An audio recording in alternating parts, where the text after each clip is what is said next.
Bienvenidos a este canal llamado Narraciones, Leyendas y más. Esta vez te comparto Estío, de Inés Arredondo. Vamos a comenzar. Estío. Estaba sentada en una silla de extensión a la sombra del amate, mirando a su hijo Román y a Julio, su mejor amigo, practicar el voleibol a poca distancia. Empezaba a hacer bastante calor y la calma se extendía por la huerta. «Muchachos, vengan, que se va a calentar el refresco». Con un acuerdo perfecto y silencioso dejaron de jugar. Julio atrapó la bola en el aire y se la puso bajo el brazo. El crujir de la grava bajo sus pies se fue acercando, mientras ella llenaba los vasos. Ahí estaban ahora frente a ella Román, rubio, y Julio, moreno. ¿Saben, chicos? Mientras jugaban, estaba pensando en qué había empleado mi tiempo desde que Román tenía 4 años. No lo he sentido pasar. ¿No es extraño?, dijo ella. Nada tiene de raro, si he estado contigo todo el tiempo. Además, yo creo que esos años realmente no han pasado. Usted no podría lucir más joven, dijo Julio. Román y su madre se echaron a reír, pero al mismo tiempo Julio bajó los ojos. La cara se le puso roja y empezó a presionarse un lado de la nariz con el índice doblado como era su costumbre. «Déjate en paz esa nariz», dijo ella. «No lo hago por ganas», dijo Julio. «Es que tengo el tabique desviado». «Ya lo sé, pero te vas a lastimar». A la hora de la cena ya se habían bañado y se presentaron frescos y alegres. «¿Qué han hecho, chicos?», preguntó ella. «Descansar y preparar la tarea de cálculo diferencial. Le tuve que explicar a este burro de la A a la B hasta que entendió», dijo Román. «Madre, necesito hablar contigo seriamente». Julio se ruborizó y se levantó sin mirarlos. «Bueno, en ese caso yo me retiro». «Nada que te vas», dijo Román. «Ahora aguantas aquí, a pie firme». Y volviéndose hacia su madre, le dijo que se trataba justamente de él, de Julio, y que por eso quería escabullirse. Román dijo: «Resulta que le avisaron de su casa que ya no le pueden mandar dinero y quiere dejar la carrera para ponerse a trabajar. Dice que al fin apenas vamos en el primer año. Y yo quería preguntarte si podría vivir aquí con nosotros. Hay lugar de sobra». Los nudillos de las manos de Julio estaban amarillos de lo que estaba apretando el respaldo de la silla. Parecía hacer un gran esfuerzo para contener.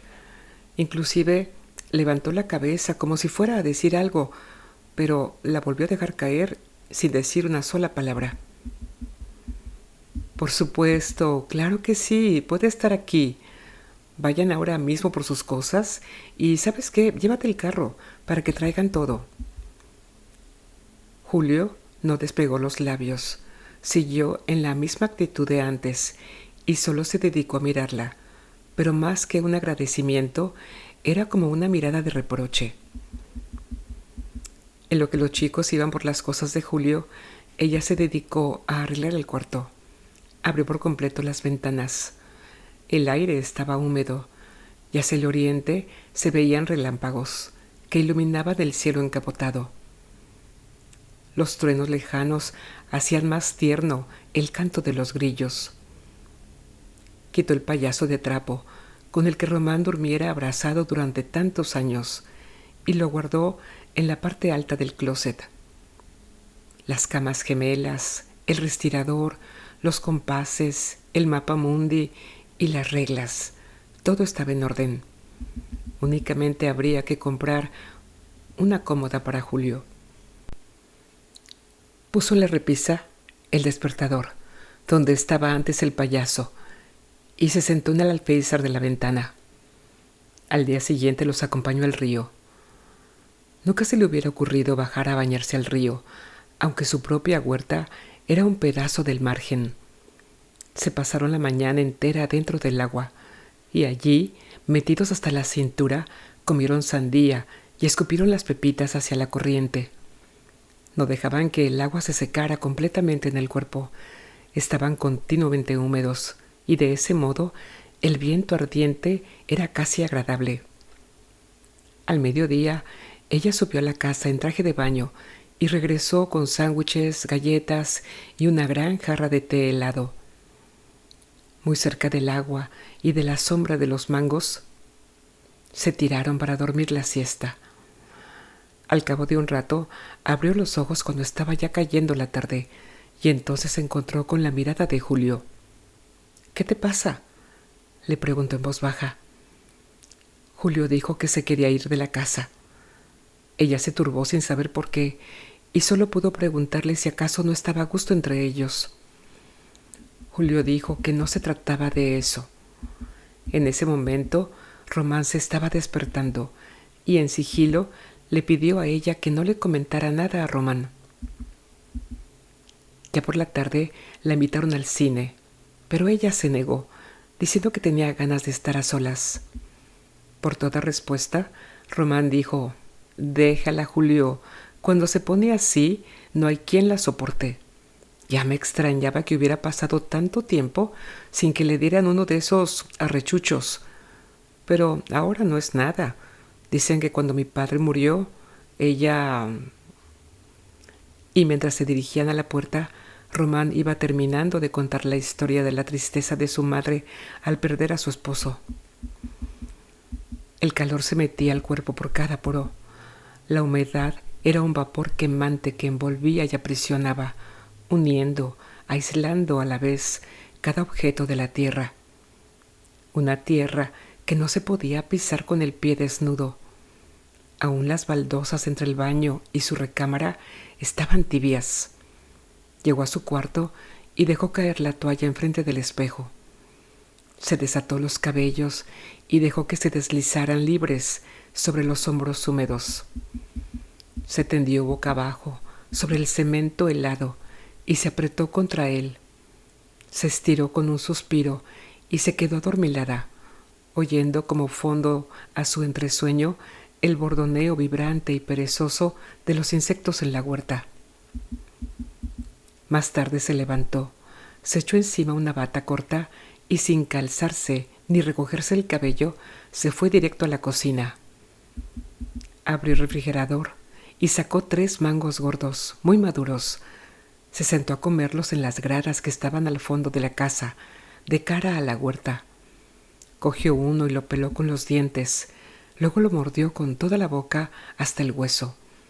Arrancó un trozo grande que apenas le cabía y sintió la pulpa aplastarse y el jugo corrió por su garganta, por las comisuras de la boca, por su barbilla, después por entre los dedos y a lo largo de los antebrazos. Con impaciencia peló el segundo y, más calmada y ya casi satisfecha, empezó a comer el tercero. Un chacleteo le hizo levantar la cabeza. Era la Toña, que se acercaba. Ella se quedó con el mango entre las manos. «Volví porque se me olvidó el dinero», dijo la Toña. «Nunca le había visto comer así. ¿Verdad que es rico?» «Sí, muy rico».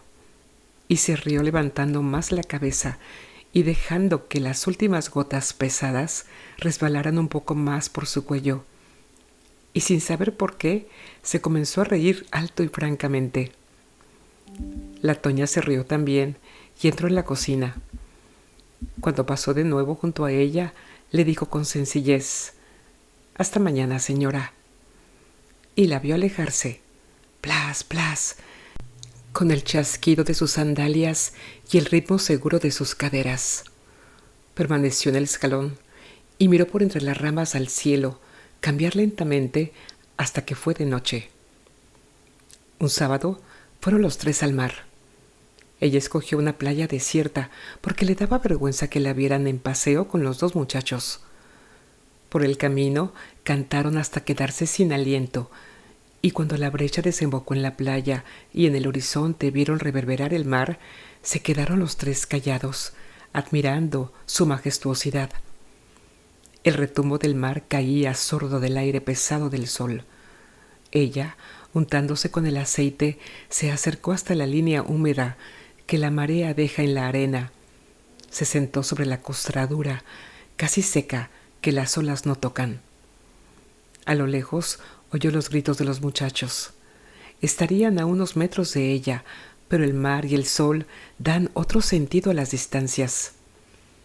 Los chicos vinieron donde estaba ella, y fue cuando ella se percató de la forma como la veía Julio. Quizás así la había visto siempre, sin que ella se diera cuenta. Después los chicos regresaron a jugar, haciendo varios ejercicios del pentatlón. Ella los veía contraerse y lanzarse al aire, vibrante, con las manos extendidas hacia adelante. Después se tumbaron en la arena, y el cuerpo de Julio se estiró infinitamente. Su piel dorada por el sol se dejó ir, sintiendo la cercanía de la mujer, la madre de su amigo. Al poco rato, ella se levantó y se encaminó hacia el mar. Fue entrando paso a paso, segura contra la resaca. El agua estaba fría, que de momento la hizo tiritar. Pasó el reventadero y se tiró de bruces con fuerza. Luego comenzó a nadar en el mar, que copiaba la redondez de sus brazos. Respondía al ritmo de sus movimientos. Respiraba. Se abandonó de espaldas y el sol quemó su cara mientras el mar helado la sostenía entre la tierra y el cielo. Las auras planeaban lentas en el mediodía. Una gran dignidad aplastaba cualquier pensamiento. Lejos, algún grito de pájaro y el retumbar de las olas. Salió del agua aturdida y le gustó no ver a nadie. Buscó sus sandalias, se las calzó y caminó sobre la playa que quemaba como si fuera un rescoldo. Bajo las palmeras recogió la toalla y comenzó a secarse al quedarse descalza. El contacto con la arena fría de la sombra le produjo una sensación discordante y volvió a mirar el mar. De repente Julio se acercó muy cerca de su oído para decirle: «Nunca he estado con una mujer». Ella permaneció sin moverse, escuchando el viento al ras de la arena, lijándola. Después volvieron a la casa. Los chicos se fueron a dar una vuelta, a hacer una visita, a mirar pasar a las muchachas o a hablar con ellas. Ella prefirió quedarse en su casa, a solas. Caminó sin prisa por el baldío vecino, pisando con cuidado las piedras y los retoños crujientes de las verdolagas. Desde el río subía el canto entrecortado y extenso de las ranas, cientos, miles tal vez. El cielo bajo, como un techo, estaba muy claro. Se sintió contenta cuando vio que el cintilar de las estrellas correspondía exactamente al croar de las ranas. Siguió hasta encontrar un recodo en donde los árboles permitían ver el río, abajo, blanco, en la penumbra de la huerta ajena. Se quedó como en un refugio. Se apoyó en un árbol, mirando abajo del cauce, que era como el día. Sin que lo pensara, sus manos recorrieron las líneas de la corteza, las ranas y la nota sostenida de un grillo, el río y sus manos conociendo el árbol, caminos todos de la sangre ajena y suya, común y agolpada, ahí, a esa hora, en esa margen oscura. Los pasos sobre la hojarasca, el murmullo, las risas ahogadas, todo era natural, pero se sobresaltó y se alejó apresuradamente. Fue inútil. Tropezó de manos a boca con las dos siluetas negras que se apoyaban contra una tapia y se estremecían débilmente en un abrazo convulso. De pronto habían dejado de hablar, de reír y entrar en el silencio.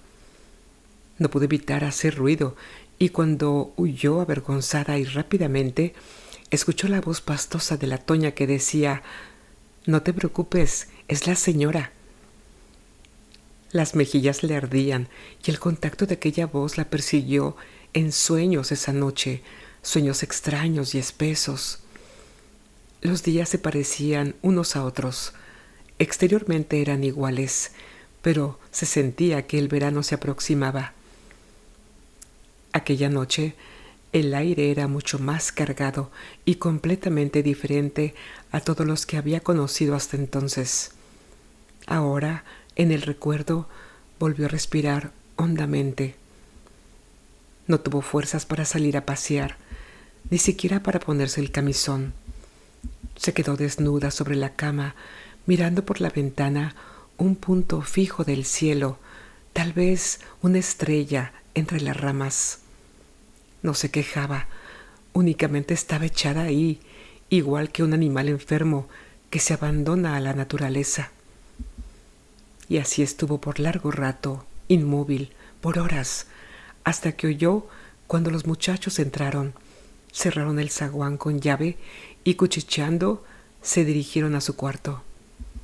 Oyó sus pasos muy claros, pero después oyó un levísimo ruido que la puso tensa. Era una respiración al otro lado de la puerta, y de repente sintió un temblor en su cuerpo. Afuera, en el pasillo, alguien seguía respirando.